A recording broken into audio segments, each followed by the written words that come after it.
Bonjour tout le monde.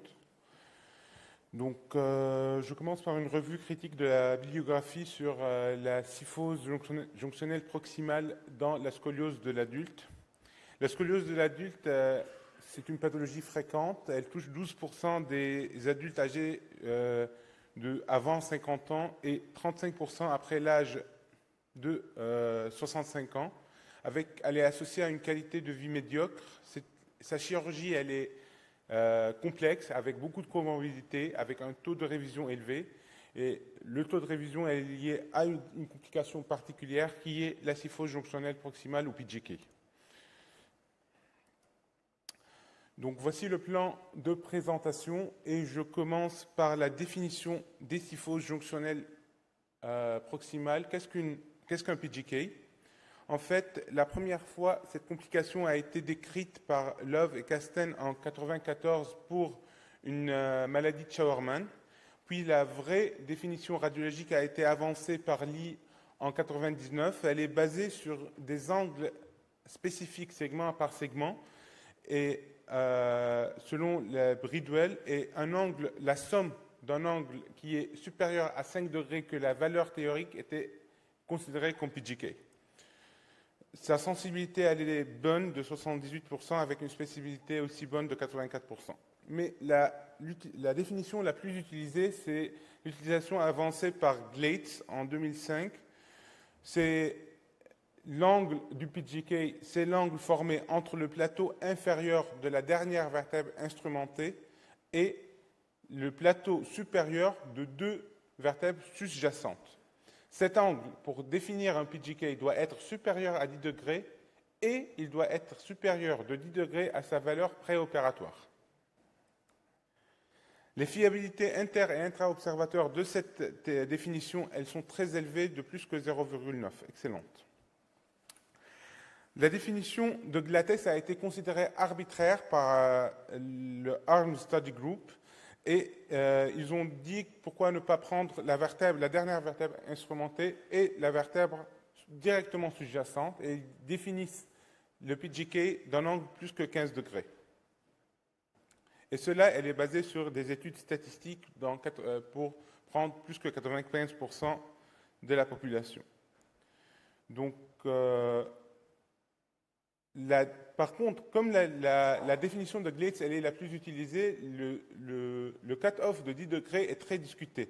En fait, l'International Spine Study Group, ils ont défini un PJK plus que 15 degrés et l'équipe de Bridwell a défini l'angle de plus que 20 degrés.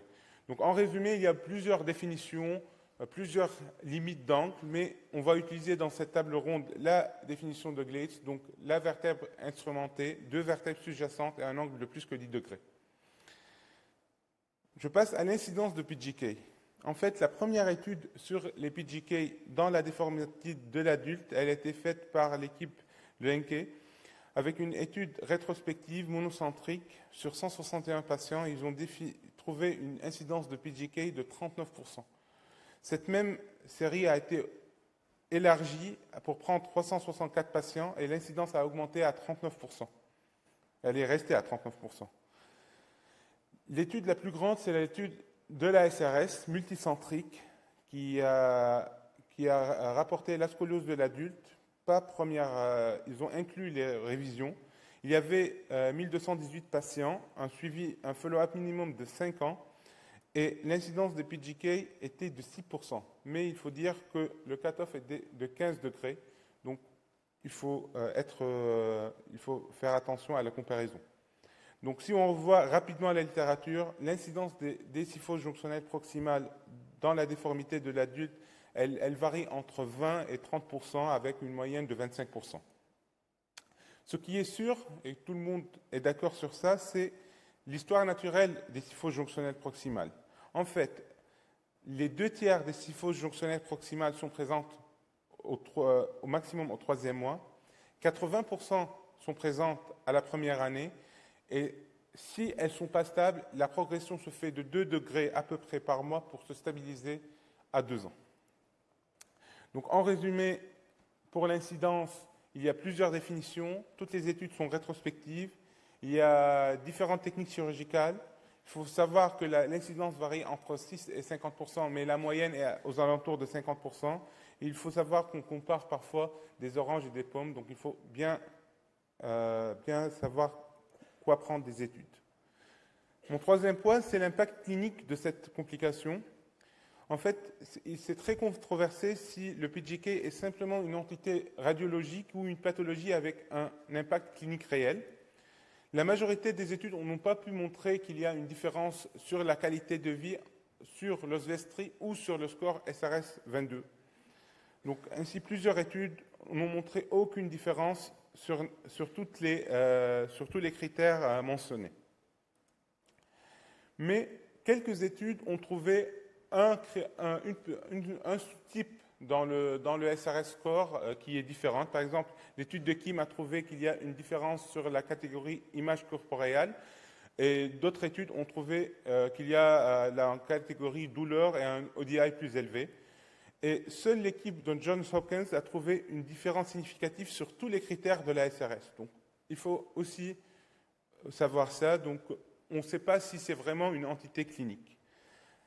Le dernier point, c'est les facteurs de risque de la survenue de cette complication. Donc, je commence par le type d'instrumentation et technique chirurgicale. Une étude rétrospective monocentrique de 106 patients. Ils ont trouvé que l'utilisation d'un double crochet proximal diminue de façon importante l'incidence de la kyphose jonctionnelle proximale. Et l'étude de Johns Hopkins que je viens de présenter a trouvé 0% de kyphose jonctionnelle principale quand on utilise des crochets, comparé à 29% quand on utilise des vis en proximale. Et une étude de l'équipe montréalaise a montré une étude cadavérique a montré que l'utilisation au moins d'un crochet, c'est le truc en gris, diminue de façon importante la survenue de l'angle, l'augmentation de l'angle du PGK. Le deuxième point à discuter, c'est le niveau supérieur de fusion. La première étude a montré, une première étude faite par l'équipe de Bridwell et de Lenke, a montré qu'ils ont comparé des fusions courtes à T10 versus des fusions longues à T3. Ils ont montré que les fusions à T10 avaient une incidence de PGK à 18%, tandis que des fusions à T3 avaient une incidence de PGK à 10%. Et ils ont conclu que les fusions longues diminuent les PGK.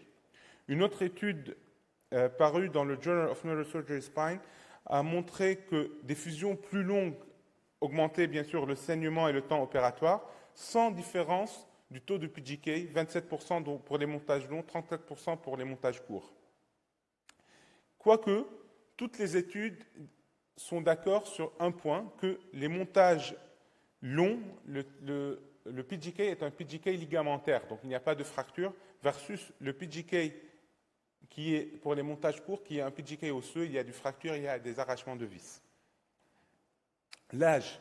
L'âge, c'est le facteur qui est le plus documenté comme facteur de risque de PGK. En fait, un âge de plus que 55 ans est un facteur de développement. Toutes les études ont montré ça. Et en plus, l'incidence augmente progressivement avec l'âge. Donc, les scoliotiques moins que 40 ans ont une incidence de l'ordre de 18% qui s'élève à 50% pour un âge de plus que 65 ans.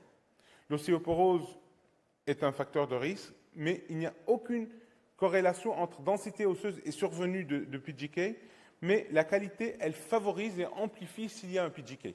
Donc,